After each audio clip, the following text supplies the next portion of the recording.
It's USAopoly week!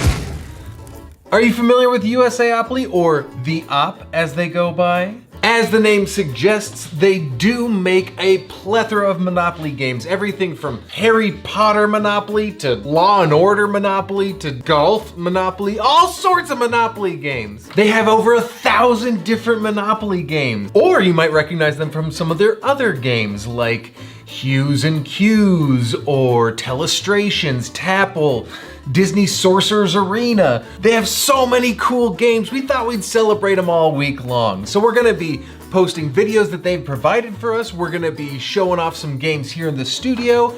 And I figured we'd kick off the whole week with an interview with the CEO and founder, Dane Chapin. We talk about the humble beginnings of the company, where they're going with it, Dane's TikTok channel, all sorts of stuff. Let's go check it out.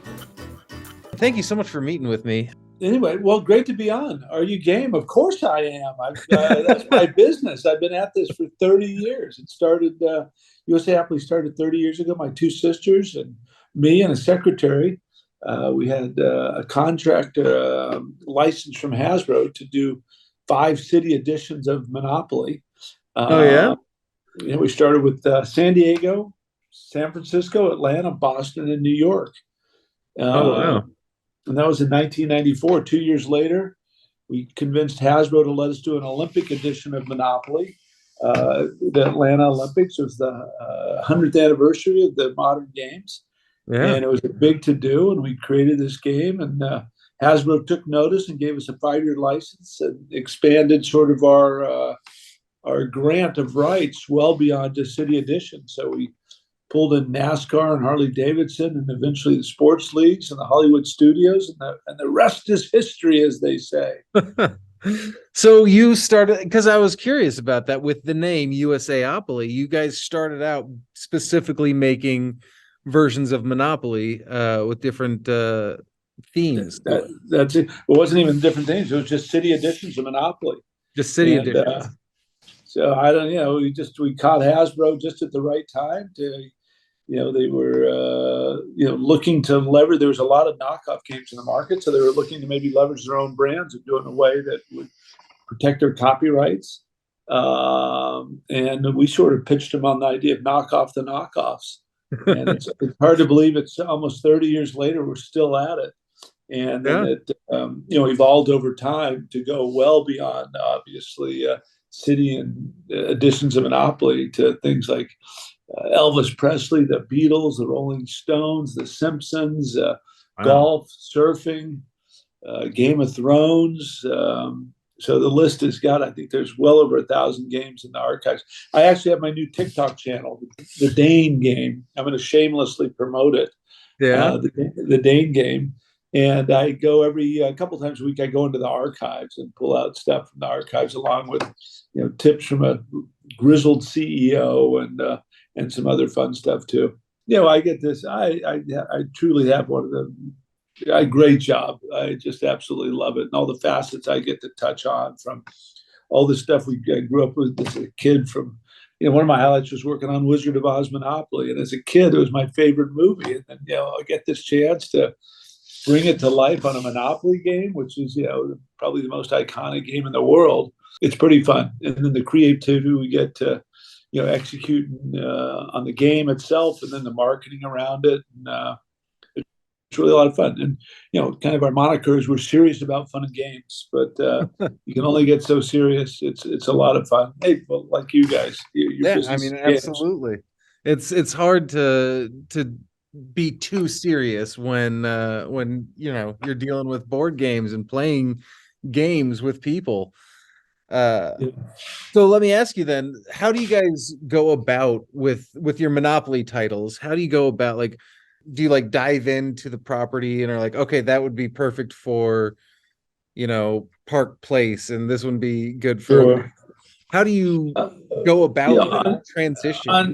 And all these licensed games, there's obviously brand protectors on the other side of the equation, whether it's the Game of Thrones people or whoever it might be.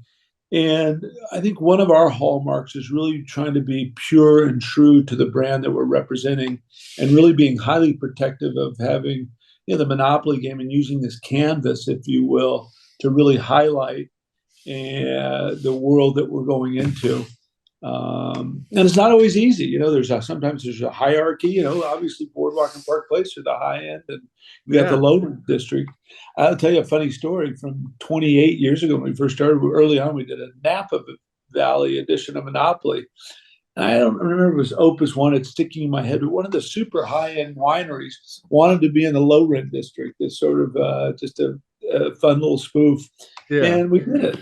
So sometimes it's how do you can't always do it totally literally, or how do you build houses, hotels on these worlds? But it's just a way to if somebody's a huge fan. Let's suppose your dad. We had a lot of success with golf Monopoly for years, and the 50-year-old dad maybe hasn't played Monopoly in a long time, and now you marry it to some of the greatest courses in the world. And the tokens might be a golf bag or golf shoes or a club. And then the whole family can kind of enjoy the passion, getting involved in the game, and have that experience. So it's really kind of unique, and it's I feel very privileged to be in a situation where I'm bringing joy and memories and families and friends together around the table. We're so tied up with our phones these days. Absolutely. I know my daughter. They have a 31-year-old daughter. She's got. I know nobody can believe they got a 31-year-old daughter. Don't look a day over 30 yourself. They do. They have their regular game nights, and the rule is you put your phone away. And I'm pleased to report that their favorite game is Telestrations, one of our games that is our own IP. And there's a lot of story. There's long story around us, sort of morphing into a company that not only does these co-branded games, but we're also doing hobby games, and we're doing our own IP right now. And actually, we have what could arguably be the best-selling family party game in the country right now in Tapple. So that's pretty exciting for us. Fantastic. Well, actually, that's a great segue, because I was going to ask, what did the transition look like from being a sort of Monopoly exclusive company to starting your own, putting out your own games and stuff like that? How did that transition happen? Look, we've been in business with Hasbro for just under, we're in our 30th year with them, and it's just an amazing relationship that continues to get better. And hey, look, it's renting and owning, right? So we sort of just, I think it's a natural progression for us, morphing into doing our own games, which frankly helps the Hasbro relationship, because it allows us to open doors that maybe we couldn't have opened with, where somebody doesn't really want to have a co-branded game. I know a lot of toy stores, they maybe are not interested in licenses, and then we'll get develop a relationship with them through our other games. And then at some point, we're able to have a more intimate relationship with them and get them to try out some of our licensed stuff. So it's really worked well for the Hasbro relationship too. And it's rounded us out for a company, and who doesn't want to own their own IP? So gosh, it's 13, 14 years ago, somebody that worked here rolls into my office and says, Dane, I got this game. And we have a lot of people here that spend a lot of time playing games. That's why they come here. They love games, and now they can turn their life into making games and make their house payments and put their kids through school, working here and doing their passion. And I said, well, what's the name of it? It doesn't have a name. I said, where'd you get it? Said, well, we made it up. And I said, well, what's the game? He said, well, we play it on Post-it notes. We put clues in the middle of the board. You pick a clue, and then you got to sketch it, and it goes around the room. And it was, Pictionary meets the telephone game. And Illustrations was born. We spent a year developing it, and really, years doing a ton of missionary work, getting, introducing the game to market. And, talking about an overnight success, it took us, years to really make this thing a staple. And now it's, year in and year out, it's been a phenomenal success. We've got a Telestrations After Dark. We've got an app now. And I travel all over the country. I'm talking to people about our games all the time. And it's so gratifying to hear, you make Telestrations? That's our family's favorite game. You kind of went into the history about it. So I want to know about you. What game, and this might be an obvious answer, or it might not be, but what game made you personally fall in love with board gaming? I was a fanatic Monopoly player as a kid. I remember I even took, I had to fight with my family. There's four siblings in the family. When I was going away, I'm the number two, and I was going away to college, back in 1978. And I think I had to sort of sneak it, take the family Monopoly game with me, but I had to have it with me. But, like every other kid in that generation, it was long before cell phones. We played a lot of board games, Stratego, Battleship, Clue, but Monopoly by far and away was we played it all the time. I actually stumbled into the game board business. So I didn't have a disproportionate passion more than just about all my peers. Yeah. And ended up in the real estate business early in my career, developing property, and one thing led to another, and fell into this business with my sisters. And I thought it'd be a sort of a short run and get back to real estate, which had gone into a kind of depression because of the economy in the early 90s. And here it is 30 years later. I did step away from USAopoly like 13, 14 years ago, pursued a bunch of other businesses, and then came back in 2 years ago to run it. And I'm having a ball. I don't think I've ever had more energy, professional energy. And I've always been pretty energized my whole career, but I don't know. Here I am. You seem spry. You seem fairly spry. So I'm pretty spry. I come bouncing into the office, drive a few people crazy, and I love it. And I'm on a mission for USAopoly. I think we have some great games, and it's a lot of fun. Well, speaking of your great games, I was lucky enough to check out your booth when I was at Gen Con. I got a nice little tour of some of the games you got. This is actually the second year in a row that I was able to kind of do a little bit more of a deep dive into your guys' booths. And I gotta say, your games are so different and just span a very wide range of topics and board and like play styles. How do you guys go about like choosing what you'll design, what you'll acquire, that type of thing? Sort of inadvertently, I think as you say it, I think maybe the diversity of our games is sort of a reflection of my personality. I've got a lot of different interests, and I pursue them with a lot of vigor. So, and I get attracted to shiny things, and more than anything, I get attracted to shiny people that have talent. So, we discover somebody that's Pat, and who's running our hobby games. I mean, the guy's just an amazingly talented guy. You may have met him. And how do you not support a guy like that with his talent and passion in this space? So we've gone, dove into the hobby game space. I don't know if we're going to have the next Wingspan or not, but damn, I'm going to sure as hell try to compete with those guys. But they're maniacally focused, to their credit. Yeah. And then we had success with Telestrations, and then we've got our internal guy Tony Cerebriani. I mean, he is one of the best people I know, and inventors trust him, and we get a look at a lot of different games, whether they're party games or hobby games, and we're developing just tremendous relationships with really talented people. And and I feel an enormous when somebody comes in here and entrusts us with a game that they've put a lot of passion, time, money, effort into. I feel a real responsibility to make sure we don't leave anything on the field when we execute on it. And we're starting to have some success around that. I mean, the Tapple game, we stayed with it. It wasn't a success from the start. We redid the packaging. And the inventor of that's going to get a deep into the six-figure check with that game. I got sort of envy about it. I feel like I'm doing all the work, and he can sit home and cash checks now, which is certainly not the truth. Or he worked hard. Scott Brady with Hughes and Hughes, and we have a new hobby game coming out next year called Gnome Hollow, and I know there's a lot of industry excitement around it. And Tony, to his credit, developed just an amazing relationship with the inventor of that game and helped him. And the guy looked at Tony one day and said, Tony, I want to bring that game to USAopoly. I appreciate your help and just trying to help me navigate this world that I know nothing about. But you're the guys that I should be with. And I hope we prove him right when we launch that game next year at Gen Con. What is the thing that you are most proud of in the time that you spent? God, a lot of things come to mind. I think more than anything is the number of people that have worked here for more than 20 years. I can't get rid of anybody, you know. That's good. That's a good problem to have.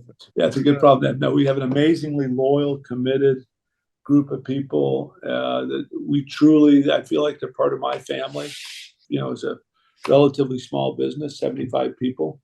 That gives me more gratification than anything. And to see people thrive here, and yeah, and this stuff pays back in spades. It doesn't only leave you with a great feeling, but you end up with a family of people that will just do anything for each other to, try to succeed. Yeah, And we get to give away a lot of games, and I get to meet incredible people all over the world. So I'm pretty privileged. that's amazing. Okay, well then, just to kind of wrap it up, you talked about a little bit. What's the future look like for USAopoly or the You op? know, I'm driving everybody nuts here, but I don't know. We're in this. We've got four games right now that are in top 10 selling family party games. That's Blank amazing. Slate. God, here I go shamelessly promoting again. I hope you're Do good with it. this. Do it. Uh, Blank Slate, which is a hell of a lot of fun. Telestrations, Q's and Q's, and Tapple. And I think that what those four games are doing is really setting the table for us. People are now saying, "Hey, you guys, you got four of the top 10 family party games in the country right now. Nobody else has more than one. You're doing something special. Everybody wants something new." And I said, "Yeah, these things have a lot of legs on them, but we're really working diligently and attracted a lot of interest in the vendor community." So I think we're doubling down on the next Tapple, if you will, and then our co-branded stuff is continues to, there's a strong market for it, and we just Oh, yeah. continue to try to elevate our game there. And then I'm excited too about the hobby stuff. We've got new game out, Perfect Wave, the art project, and then Gnome Hollow coming next year. And we'll see if we can straddle these different places. I think it's tricky to play in the certainly better than me, but it's tricky to have credibility in the hobby world while you're doing these other things. Yeah. And I hopefully the way we've organized our company, we're able to have respect in the hobby world and deliver. You just got to deliver great games. To close it out, it's USAopoly. What's your favorite version of Monopoly that you guys have made? God, that's a tough question with over 1,000 of them. I mentioned Wizard of Oz earlier. I don't know. It must be my favorite one we ever did. I mean, I loved Wizard of Oz as a kid. And when we had the chance to, we get the guides in and everything else, it really just sticks out in my head. It was pretty cool. I guess that one, as a passionate golfer, it's a lot of fun working on the golf game I was and gonna having to say, do the research. I had to go do some research of if the course, course. yes. Research. Yeah, it's That for was the good. game. I remember standing on the edge of a track at a NASCAR event when I didn't know a whole lot about NASCAR. And we had a huge run with NASCAR for a lot of years. I just have 30 years of amazing memories working with licenses that extend across the entire spectrum of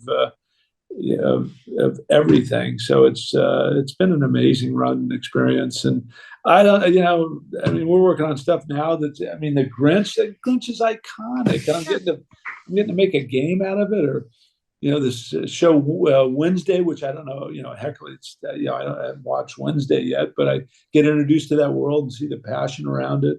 Oh yeah. We had a lot of fun. I remember we hired some Star Trekkies when we did a bunch of Star Trek Monopoly games.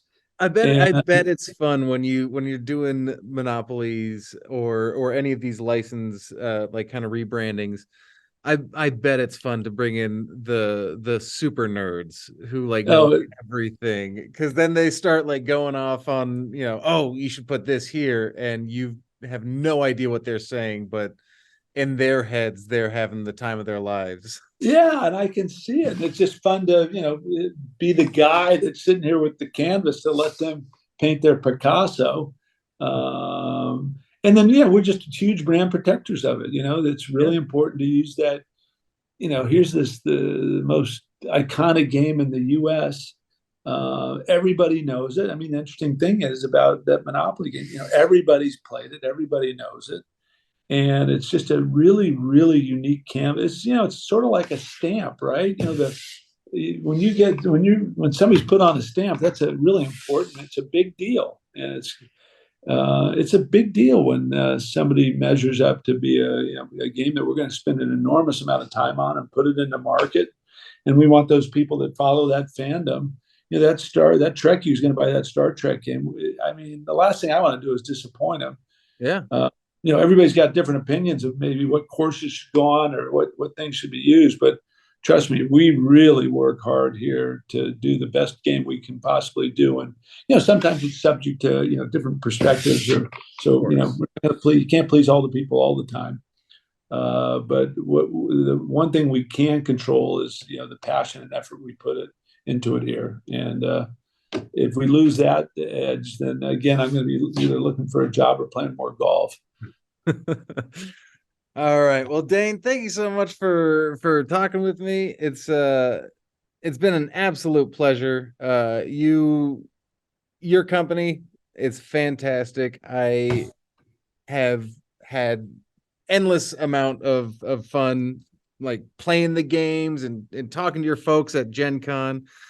And thank you so much for taking the time to sit with me and discuss some of this stuff, because it's fascinating to find out how things came to, how these board game companies that I know of from their massive lineup, how they came to be in the humble beginnings of making 5 city monopolies all the way up until now, when you guys are one of the major players in the game. It's fascinating to watch it. Well, thanks a lot. I really appreciate it. And I appreciate you having me on today. I live for stuff like this. And if I can talk to you and see the enthusiasm you have for us, and I get to be reminded that we've done a few things right, it's pretty cool. I'd argue more than a few things right, but yeah, it is very cool. So thank you very much, Dane. And I hope to see you around at one of the conventions. Hey, I'm always right here. So you're happy to do this again, or I look forward to connecting with the convention. Let's do it. All right. If you like that video, why don't you give it a like? Maybe head on down to the comments and tell us what you liked about it. Ooh, better yet, you can click this button right here to subscribe. Or maybe you want to check out some more of our videos with this button. And if those buttons have been disabled in the future and I'm just kind of doing this randomly, just use your imagination. Okay, bye, love you.